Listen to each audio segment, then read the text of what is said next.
At the time of making this, Valentine's Day is right around the corner. I absolutely love how this look turned out, so here is how you do it.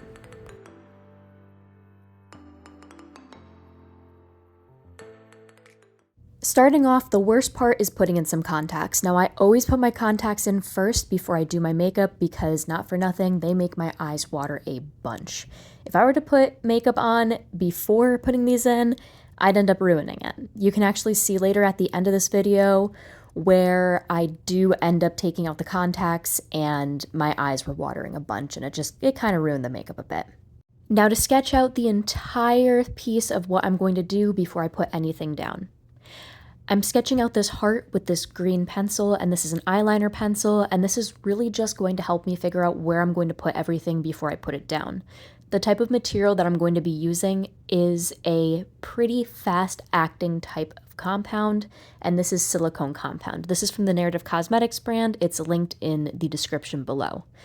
So it takes about 10 minutes for it to fully set, so after both parts A and B are mixed together, you really don't have a lot of time to work with it. What I'm doing is I'm using a metal sculpting tool to just get this around and figure out where everything's going to go with this look.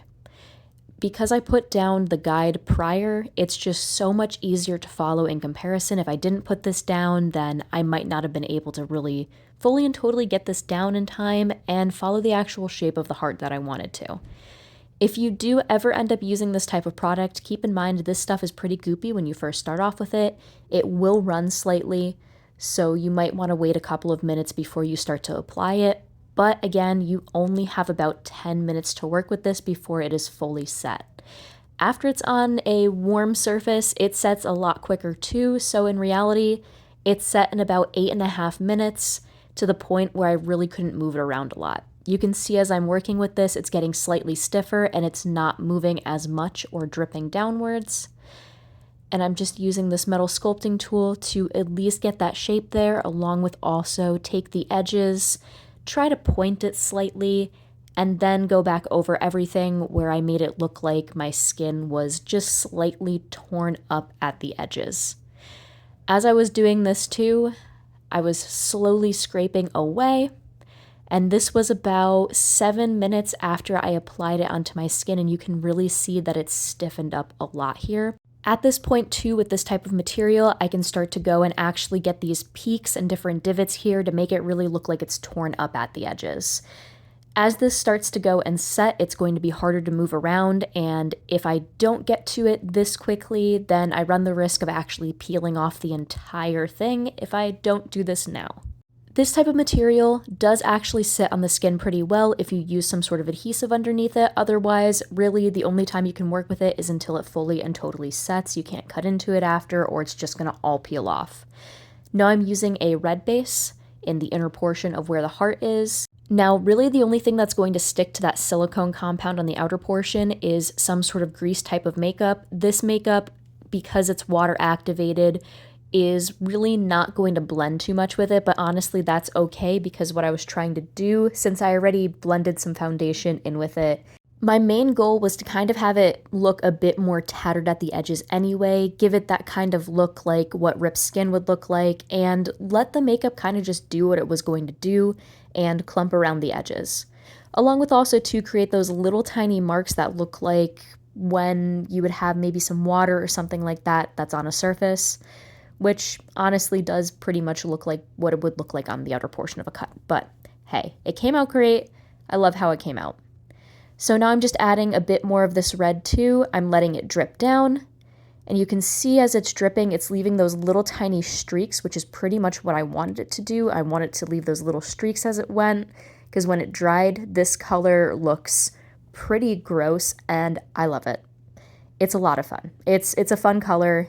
It really does make this makeup look pretty intense, but pretty cool too. To let the makeup run, I simply wet the brush, put more of the cosmetic on there, and just let gravity do its thing.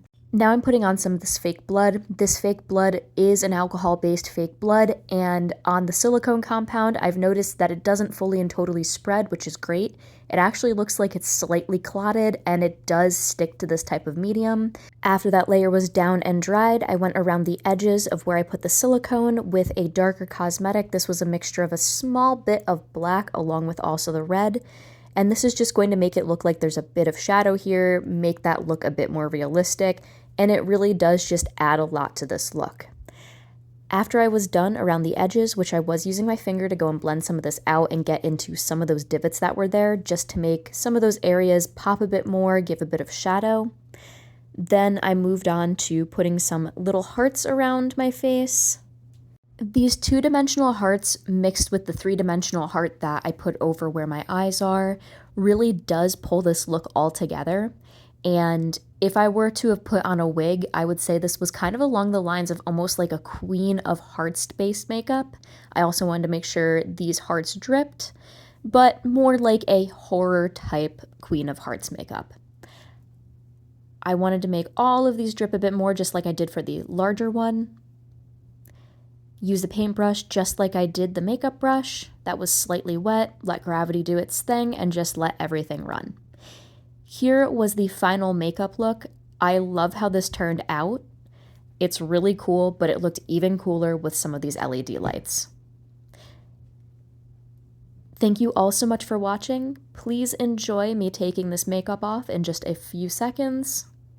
Make sure to like, comment, and subscribe. There are more tutorials that are over on my profile, along with also other DIYs and general art videos. Thanks again for watching. Take care. Have a great one. Bye.